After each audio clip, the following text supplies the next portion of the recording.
Álvaro Obregón nació en la hacienda de Siquicíba, Sonora, en 1880. Su familia, antes medianamente rica, estaba casi en quiebra cuando él llegó al mundo. Su padre murió poco tiempo después de que él naciera, dejando en la orfandad a sus 18 hijos. Álvaro fue un niño que no habló hasta los 5 años, pero que mostró después increíbles facultades de memoria e inventiva. Desde 1898, Obregón se dedicó a la agricultura con poco éxito. Pese a ello, en 1906 logró comprar una finca, a la que nombró La Quinta Chilla, y comenzó un periodo de bonanza económica al que ensombreció la desgracia familiar. Su esposa, Refugio Urrea, murió en el parto de unos gemelos que también fallecieron. Para entonces, Obregón había procreado ya otros 2 hijos. La lucha democrática y después revolucionaria de Francisco I. Madero fue vista con indiferencia por Álvaro Obregón. A nadie se le ocultaba que sentía incluso simpatía por Porfirio Díaz. Sin embargo, tras la caída del dictador, su hermano José fue nombrado alcalde interino de Huatabampo y Álvaro decidió contender en las elecciones que se celebraron el mes de septiembre. Con el apoyo de los yaquis, Álvaro resultó electo.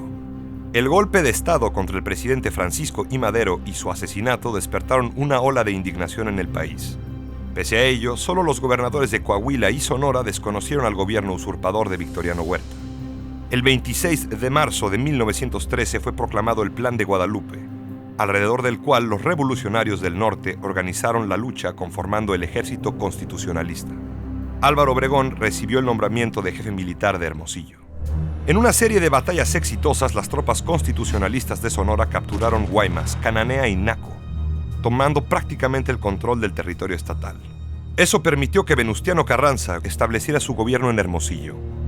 En septiembre, Carranza designó a Obregón comandante del Ejército del Noroeste, uno de los 3 cuerpos con los que el ejército constitucionalista preparaba su avance hacia la capital del país. A partir de mayo de 1914, Obregón inició su avance decidido hacia el sur, tomando Tepic y la importantísima Guadalajara. Ahí tuvo noticias del formidable avance paralelo de la División del Norte comandada por Pancho Villa, que en Zacatecas había significado una de las batallas más sangrientas de la guerra, en que se decidió la suerte de Victoriano Huerta. El recelo de Carranza hacia Pancho Villa motivó que, pese a sus victorias, ordenara su regreso hacia Chihuahua, mientras Obregón, ya convertido en general de división, enfilaba hacia la Ciudad de México, a la que entró victorioso en agosto de 1914. Lleno de remordimientos por no haber participado desde el principio en la revolución, visitó la tumba de Madero y decidió tomar venganza de todos quienes no lo apoyaron en los días aciagos de la decena trágica. Fijó impuestos de guerra a los propietarios, a los comerciantes y al clero, persiguió a los acaparadores e incluso encarceló a algunos abarroteros españoles, a quienes hizo también barrer las calles. Obregón tuvo un lugar destacado en las sesiones de la Convención de Aguascalientes, pero se mostró ambiguo entre el apoyo a Carranza y las decisiones de esta junta, que lo removió del poder ejecutivo.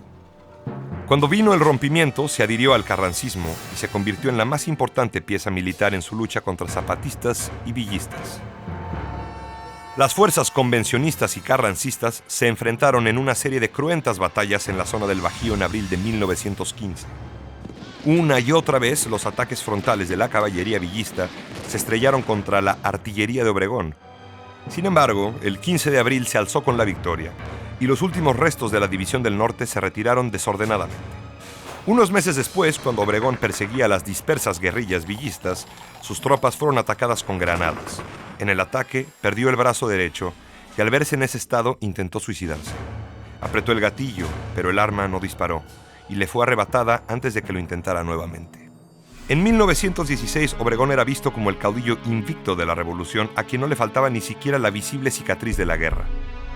Regresó a Sonora, a la Quinta Chilla, donde construyó un pequeño emporio agrícola que dio trabajo a 1,500 personas. La amputación de su brazo había cambiado su metabolismo y el regreso a la vida civil lo cambió radicalmente. Obregón engordó y encaneció. 5 años después de su mutilación, a los 40, parecía ya un hombre viejo. Aunque Obregón disfrutó el regreso a los trabajos agrícolas, desde la Quinta Chilla miraba la silla presidencial. Esperaba, por supuesto, que Carranza correspondiera a la lealtad que él le había profesado durante la guerra. Pero Carranza tenía otras ideas. Comprendía la amenaza del militarismo y postuló a un civil, Ignacio Bonillas, como su sucesor para las elecciones de 1920. Obregón, despechado, se lanzó como candidato opositor. En cuestión de meses, el caudillo invicto atrajo grupos, pactó compromisos, todo con el fin de alcanzar el poder. Mientras tanto, sus aliados Plutarco Elías Calles y Adolfo de la Huerta habían lanzado en Sonora el Plan de Agua Prieta, que desconocía a Carranza. Muy pronto, casi todos los generales se adhirieron al plan, dejando solo al presidente. Carranza se vio obligado a salir de la capital rumbo a Veracruz. En el camino, murió durante un ataque a traición en condiciones inciertas. El 1 de diciembre de 1920, Álvaro Obregón se convirtió en presidente de México.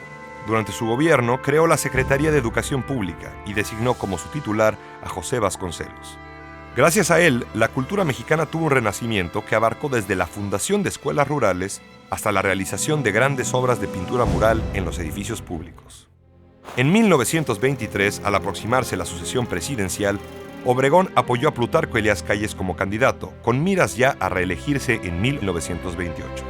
Esto provocó la rebelión de Adolfo de la Huerta y cerca de la mitad del ejército apoyó su sublevación. Obregón logró vencer a los rebeldes, pero la revuelta dejó un doloroso saldo de 7,000 muertos. Cuando Calles se convirtió en presidente, Álvaro Obregón volvió a sus tierras a construir, esta vez no un emporio, sino un verdadero imperio.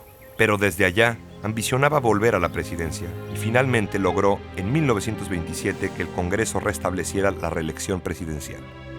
Durante su campaña, sus enemigos, los generales Arnulfo R. Gómez y Francisco R. Serrano, conspiraron para detenerlo y fusilarlo. Descubierto el complot, Serrano fue detenido, pero en lugar de encarcelársele y seguírsele un juicio, fue asesinado con varios seguidores en Huitzilac. Obregón sufrió también un ataque con una bomba lanzada hacia su auto cuando se dirigía a una corrida de toros. Entonces fue cuando declaró: «Viviré hasta que alguien esté dispuesto a cambiar su vida por la mía». El 17 de julio de 1928, cuando se había convertido ya en presidente electo, llegó ese alguien. En el restaurante La Bombilla de San Ángel, José de León Toral se acercó con el pretexto de mostrarle una caricatura que le había hecho. Ahí sacó su pistola y le disparó 6 tiros.